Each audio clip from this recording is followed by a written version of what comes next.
Masa-masa kelulusan SMP bagi sebagian besar remaja adalah momen yang penuh tawa.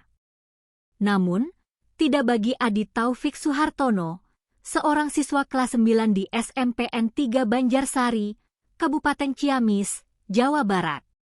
Pada Kamis, 18 Juni 2026, saat sekolah menggelar acara pengambilan rapor dan perpisahan, suasana berubah menjadi begitu syahdu dan menguras air mata. Di saat teman-temannya menggenggam tangan orang tua mereka untuk bersyukur atas hasil belajar, Adi harus menghadapi hari penting itu dengan realitas yang pahit. Sosok orang tua yang ia dambakan tak lagi ada di sisinya. Kenyataan hidup menempatkan Adi dalam kondisi yang tidak mudah.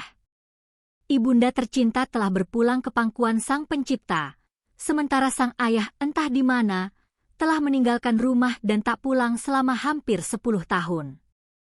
Di tengah prosesi sungkeman, sebuah momen di mana seorang anak meminta maaf dan memohon doa restu kepada orang tua, Adi merasakan kekosongan yang dalam.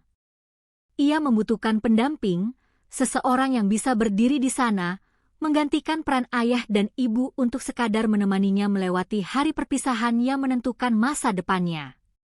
Beruntung, di tengah kesulitan, muncul sebuah harapan. Keluarga Adi mengajukan permohonan kepada petugas pemadam kebakaran, Damkar, Pos WMK Banjarsari. Tanpa pikir panjang, petugas menyambut permohonan tersebut sebagai bentuk tugas kemanusiaan yang melampaui sekadar memadamkan api. 2 orang petugas, Dikri Nur Denatama dan Nurholis, hadir mengenakan seragam kebanggaan mereka, bukan untuk bertugas di lokasi bencana, melainkan untuk berdiri tegak di samping Adi sebagai pengganti orang tua. Kehadiran mereka seolah mengirimkan pesan bahwa Adi tidak sendirian dalam perjuangannya. Kepala Bidang Damkar dan Penyelamatan Satpol PP Kabupaten Ciamis, Budi Rahmat, menegaskan sebuah filosofi yang sangat menyentuh. Menurutnya, tugas damkar bukan hanya soal memadamkan kobaran api atau menolong saat situasi darurat. Memberikan dukungan moral kepada masyarakat yang membutuhkan adalah bagian esensial dari pelayanan kemanusiaan. Petugas damkar hadir untuk memberikan semangat, menjadi saksi keberhasilan seorang anak, dan memastikan bahwa bagi Adi, momen perpisahan sekolah ini akan dikenang sebagai kenangan baik, bukan sebagai hari yang memilukan. Tepat pukul 12 WIB, rangkaian acara usai.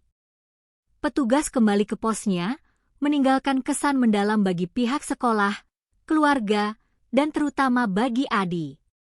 Kisah Adi adalah cermin bagi kita semua tentang pentingnya empati. Bahwa di sekitar kita, mungkin ada anak-anak yang berjuang menahan rindu dan sepi di hari-hari besar mereka. Terima kasih kepada para petugas yang telah menjadi sosok ayah bagi Adi hari itu. Semoga keberanian Adi menyelesaikan sekolahnya dan ketulusan para petugas damkar ini menjadi pembuka jalan bagi masa depan Adi yang jauh lebih cerah. Karena setiap anak berhak untuk merasa bangga dan didampingi di hari kelulusan mereka.